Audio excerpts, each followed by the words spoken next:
This is a summary of the speakers of education and palliative care, and Dr. Díaz will get to the final conclusions.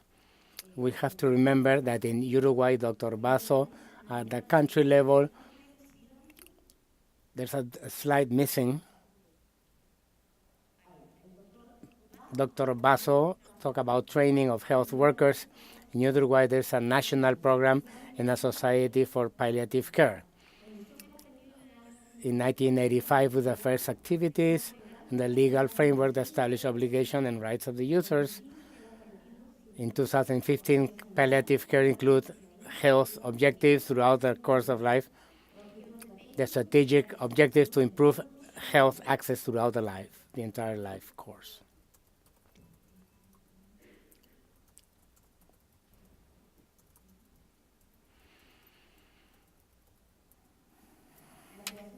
Creation of professional networks was also important, and the creation of the care teaching unit in palliative care in several medical schools in the country, and the creation of the virtual environment, which one of the major pillars and was extremely important for education, which has been done as part of the comprehensive training.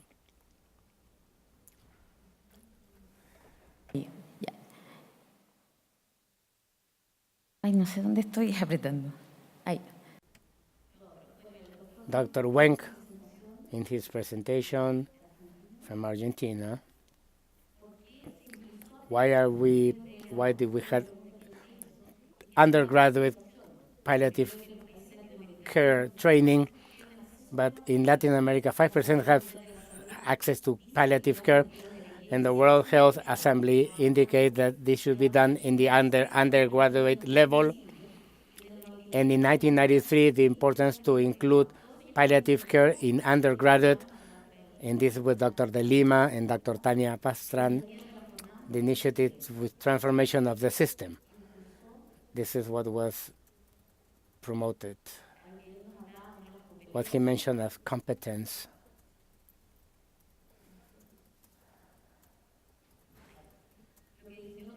He defined as competence and tasks. 3-stage project with convincing the academic authorities to work in consensus of competence, and number 3, the activation of teachers in specific techniques with learning techniques, interaction techniques as the most important outcomes.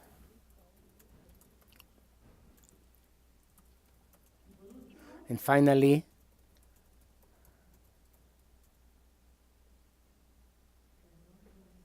I'm sorry, but I don't know what's happening here. Es este.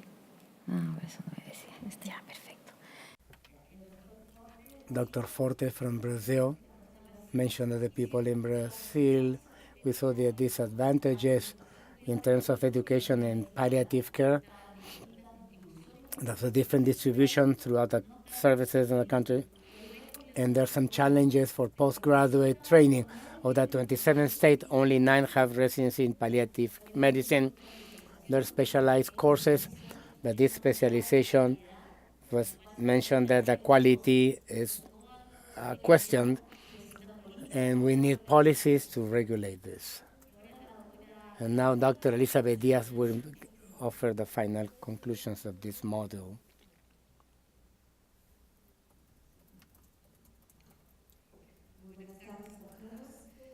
Good afternoon, my dear friends, authorities.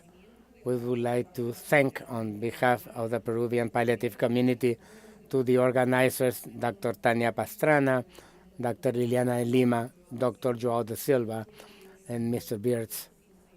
Without his help, this would not have been possible. This meeting of today in terms of palliative care and education in palliative care was based on 3 pillars. Number 1, training to health workers by Dr. Basso, who explained us an example of a Ministry of Health that is working in promoting training of health professionals in Uruguay. He mentioned this tool which is a virtual platform for the mandatory training of all the health workers. And this platform not only to professional physicians or nurses, but the technical, administrative staff, secretaries, cooks, cleaning staff. This program is a massive training system directed toward the community. We are talking about 100,000 people that are going to multiply this effort, and perhaps are going to take care of their own patients at home. So the first pillar that we mentioned was extramural education in relation to intramural training. Number two, undergraduate training. Dr. Wenk gave us an example of the Transforming the System initiative, and this initiative and the literature generated following their experience in Argentina, Colombia. This is a mandatory reading for all health professionals that want to implement the undergraduate studies in palliative care by making an exercises trying to homogenize competences in Latin America and training.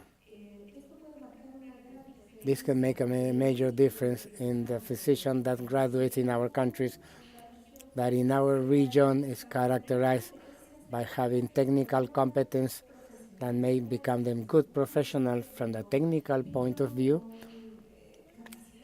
but with specific skills in treatment, diagnosis, and perhaps rehabilitation.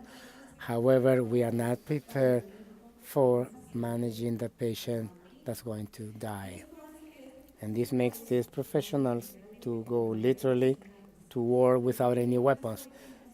This may imply that it may lead them to therapeutic efforts that are not appropriate for that moment, or leaving the patient on its own.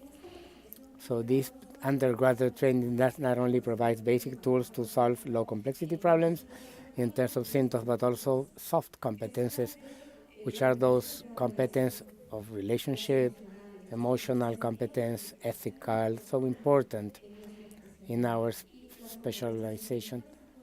And the cultural and the characteristics of the population are quite special, and they're not in the books. And finally, the postgraduate pillar, brilliantly exposed by Dr. Forte,